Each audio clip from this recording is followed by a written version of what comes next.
Hello everybody. I thought I would take a couple minutes. I'll try to go quickly. We only have 15 minutes on these recordings to talk about the final project that you really need to start working on this week. You need to create a research project, and that means just exactly what it says. You have to go out and do scholarly research, identify a problem, and we'll talk about those things. But it needs to be an in-depth analysis of problems and solutions, okay?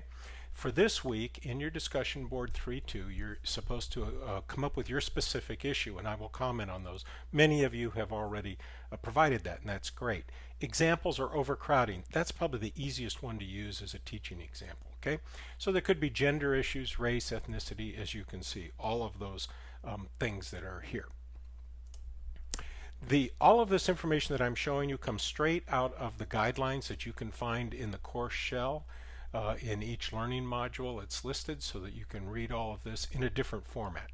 Okay, your project's going to be based on this course plus your prior coursework. And what you want to do is examine some new context that you can create as a correctional officer to tackle the challenge that you've identified. Okay, the research project helps you meet 3 of what are called course outcomes, and the last is the analyze the current and future issues that are facing corrections. Your paper needs to be 5 or 6 pages. That means 1,250 to 1,500 words, about 250 words a page. I don't generally count the cover page or your references page, so it's a substantial body of work. Well organized, it should include a cover page, an introduction, which might be called an abstract, your main elements, which we will go through, and then your reference pages. And you have to have high quality research and reasoning. You can't just list things to me.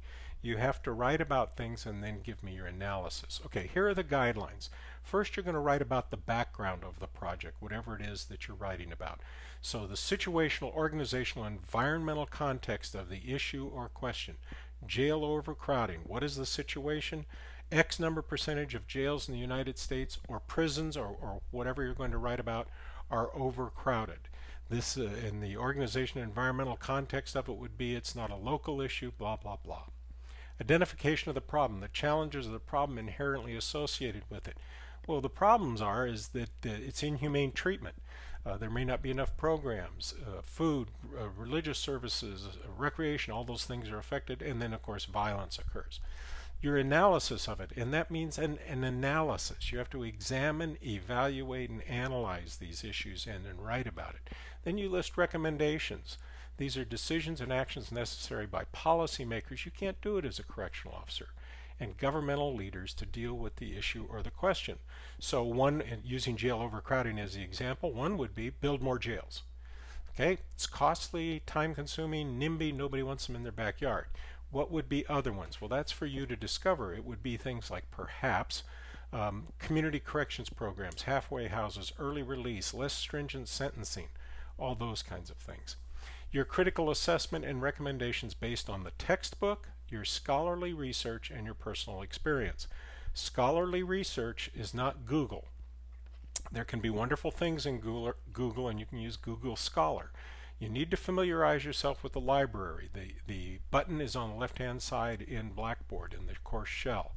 Scholarly articles are articles where one academic does research, writes the article for a journal, not Psychology Today, for a journal, and then it's published.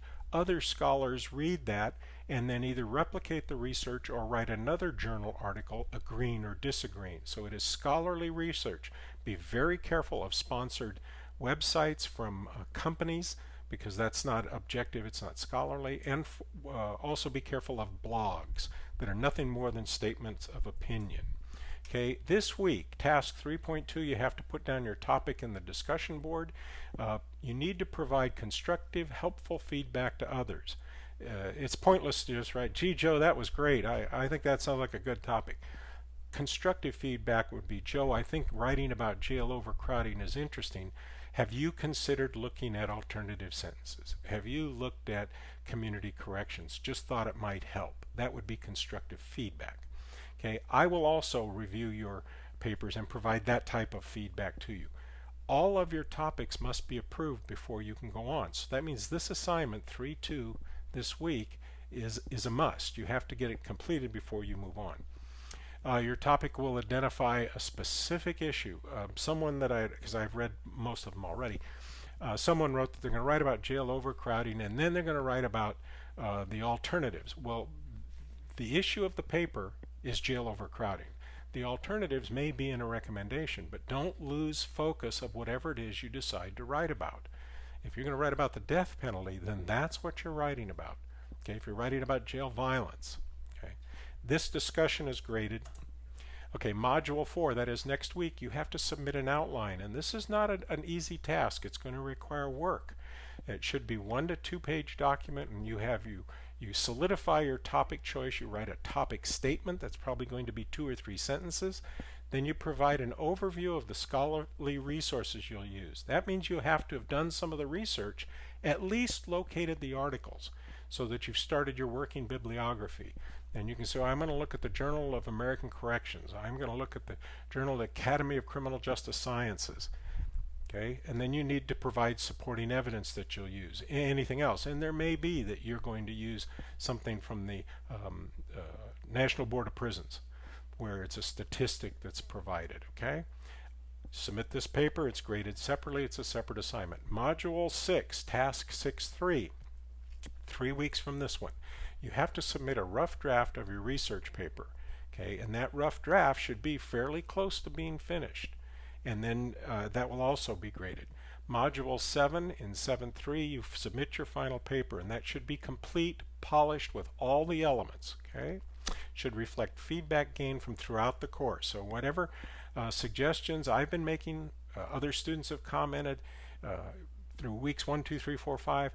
You want to make sure you incorporate those corrections or changes. All right, there are rubrics for almost all of this. There's nothing for today, this week's assignment.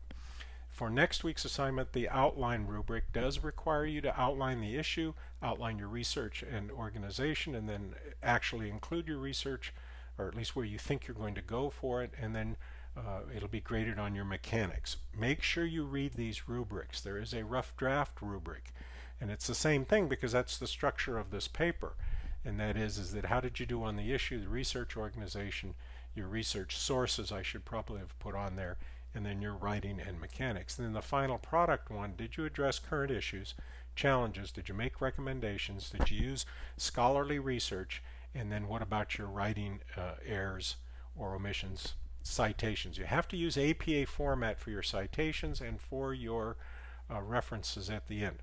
I hope that helps you a little bit. If you have questions, please let me know.